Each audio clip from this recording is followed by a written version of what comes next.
د امریکا سره د امنیتي تړون په متن کې دا هم لیکل شوي دي چې د لاسلیک په صورت کې د همدې قرارداد د مخې نه به یو شمیر امریکایي ځواکونه د 2024 میلادي کال پورې په افغانستان کې حضور ولري چې د ماموریت بڼه یې په تفصیل سره لیکل شوې ده. خو دا ماموریت د افغانستان په اقتصادي پیاوړتیا او پرمختیايي وده کې څه اغیز لرلی شي؟ په دې هکله په دوبئ کې د خالد عرب گروپ د شرکتونو د رئیس فیصل عرب لنډ نظر اخلو چې د سکایپ د لارې نه موږ سره دی. فیصل عرب صاحب، تاسو ته ستړي شوم، پروګرام ته په خیر رالرئ. خدای دې وکړي چې زما غږ تاسې واورئ. تاسو او ستاسې ملګري چې په دوبئ کې کاروبار لرئ، د امریکا او افغانستان ترمنځ د امنیتي همکاریو د تړون په اړه څه نظر لرئ؟ فکر یعنې څه وایي چې باید لاسلیک شي که نه؟ سلام علیکم آشنا صاحب، زما سلامونه ټول د آشنا تلویزیون رادیو ته تقدیموم. او زموږ نظر دا دی چې دلته په دوبئ کې څوک چې دا اوسېږي دوی ټول خو د امنیت د وجې نه د دغه د وجې نه دلته راغلي کاروبار کوي.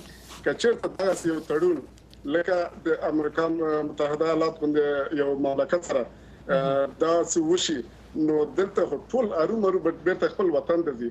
نو زموږ د وطنوالو زړونه کې بچي سوا د دې نه چې دا امضا شي او موږ بیرته خپل وطن ته لاړ شو او په خپل وطن کې خپل کاروبار مخته بوځو. بالکل سمه ده. یو بله پوښتنه مې کوله، که امریکا د 10 نورو کلونو دپاره هم فکر وکړي چې په افغانستان کې د قانون په چوکاټ کې پاتې شي، داسې واضح وي چې ستاسو په شان بهرمیشته افغانانو ته مثلا ګټه څه شی ده؟ او په خپله عربي هیوادونو کې چې په دې اړه باندې تبصرې پکې بیا څه روانې دي، تاسو هلته خلکو نه حتما اورئ، څه وایي خلک هلته؟ خلک آشنا صاحب دلته ټول دغه ته متوجه دي او دغه ته منتظر دي چې دغسې یو تړون لاسلیک سي. او لکه چې دلته اوس ټول افغانان راغلي دلته خپل تجارت په مخ کوي او بزنس کوي، دې له امله دلته خو تاسو ته بهتره معلوم دي چې په امارات کې داسې کوم صنعت او یا زراعت نشته. ټول خو دلته راغلي دلته چې امنیت دي، خپل هر شی محفوظ دي. نو دې لپاره که چېرته په افغانستان کې داسې یو شی جوړ سي، نو ټول خپل افغانان نه علاوه کېدای شي عربان او عربان نه علاوه ډېر خلک دې ته لیوالي چې بیرته خپل وطن ته او افغانستان ته راشي، هلته سرمایه‌ګذاري وکړي. فیصل عرب صاحب، یو آخري پوښتنه م کومه، وبخئ ډېر چون لږ وخت لرو، یو دقیقه وخت به ولرو که اجازه راکړئ. وبخه که غږ مې اورئ، زه دا وروستۍ پوښتنه م تاسو سره شریکوم. تجار طبقې ته او صنعتکارانو ته دا به ډېره غټه دلچسپي او ډېر خوشحالي وړ وي چې بیرته لاړ شي خپل وطن ته، خپل وطن کې کاروبار. بالکل جواب مې واورېدو، مننه.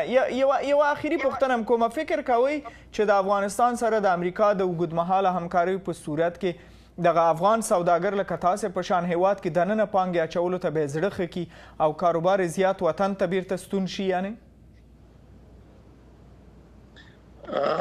آشنا صاحب ستاسو غږ ما صحیح نه اورېدله، خو کېدای شي ستا مطلب دا وي چې که چېرته داسې یو صحیح حکومت او داسې یو تړون وشي نو هلته به څوک پانګې اچولو ته څوک حاضر شي که نه. کېدای شي ستا مطلب دا وي. که دا داسې وي نو تاسو به فکر کړي چې په اول سر کې چې کله د کرزي حکومت راغی نو ډېر خلک پانګه اچولو ته ډېر حاضر شو او دغه شو. هغې نه بعد چې کله څونه حالات چې مخ په خرابېدو لاړ، هغو نه خلک د غیر ملکي خو پرېږده د خپل د ملک خلکو دې ته چمتو شو چې بیرته خپل ملک پرېږدي او په بل ملکونو کې سرمایه‌ګذاري وکړي، خپل چارې په مخ بوځي. نو دا خو معلومداره خبره ده که چېرته هلته صحیح حکومت راسي او صحیح یو نظام صحیح وي او یو تاجر بیخي مې جواب واخیستو. کورم ودان په دوبئ کې د خالد عرب په نوم باندې د شرکتونو د گروپ رئیس. مننه شاه فیصل عرب صاحب، کورم ودان.